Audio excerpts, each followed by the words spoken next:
السلام علیکم۔ شرمندگی کے آنسوؤں میں بہت طاقت ہے۔ اگر تمہیں یہ آنسو نصیب ہو رہے ہیں، خود کو خوش قسمت جانو۔ اپنے گناہوں کا احساس ہو جانا بہت بڑا انعام ہے اس رب کا۔ یہ احساس وہ نہ دلاتا تو تم اپنی آخری سانس تک غفلت میں پڑے رہتے۔ بس اٹھاؤ اپنے گناہوں کی پوٹلی اور اس رب کے در پر جھک جاؤ۔ اس کی رحمت تمہیں اپنا سایہ نصیب کر دے گی۔ وہ رب کچھ نہیں بھولتا۔ ان الفاظ کو گھول کر پی لے۔ کوئی بھی شخص آپ سے نفرت یا حسد میں جس بھی مقام پر پہنچے، وہ آپ کے حصے کی روشنی کبھی نہیں چھین سکے گا۔ جو آپ کو ملنا ہے وہ مل کر ہی رہنا ہے۔ آپ بس اس مالک کی رسی کو مضبوطی سے تھامے رکھیں، اس کے آگے حال دل بیان کرتے رہیں، تہجد کے سجدوں میں اس کو پکارتے رہیں۔ اپنی نیت ہمیشہ اچھی رکھیں، جان بوجھ کر اس کی مخلوق کی دل آزاری کا سبب نہ بنے، اور پھر دیکھیں راہیں ہموار ہوتی چلی جائیں گی، اور وہ بھی ہوگا جو ابھی خواب لگتا ہے۔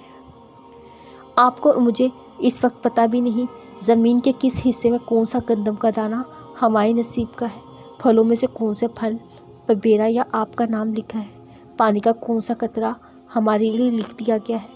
یہ سب انتظام ہمارے لیے کون کر رہا ہے؟ وہ رب۔ محسوس تو کریں وہ رب ہماری کس قدر باریک بینی سے نشتما کر رہا ہے، ہمارے لیے کہاں کہاں سے وسائل بنا رہا ہے۔ وہ جو اتنی نگہبانی کر رہا ہے، وہ ہماری دعائیں قبول نہیں کرے گا، ہمیں بے سکون چھوڑ دے گا؟ بالکل نہیں۔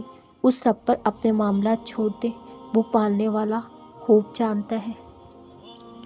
اور جب تمہارے رب نے یہ اعلان کیا، اگر تم شکر کرو گے تو میں ضرور تمہارے لیے نعمتوں میں اور بھی زیادتی کروں گا، اگر تم ناشکری کرو گے تو بے شک میرا عذاب شدید ہے۔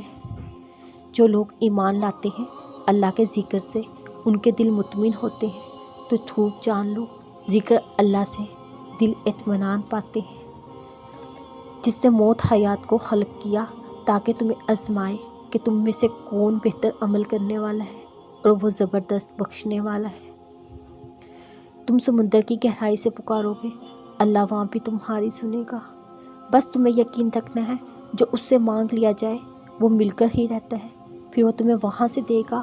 تمہاری دعائیں بھی حیران رہ جائیں گی۔ جس طرح ٹوٹے دل کی عرش ہلا دیتی ہے، اسی طرح ٹوٹے دل کی فریاد بھی سیدھا عرش پر جاتی ہے۔ درد اور تکلیف میں لگائی گئی آواز اللہ کبھی انسنی نہیں کرتا، پھر چاہے زمانہ راہ کتنی کراوٹ کیوں نہ لگائے۔ اگر اللہ کسی کام کو کرنے کی ٹھان لے اور پورا ہو کر ہی رہتا ہے، موت سے ہوتے ہیں یقین سے بڑھ کر۔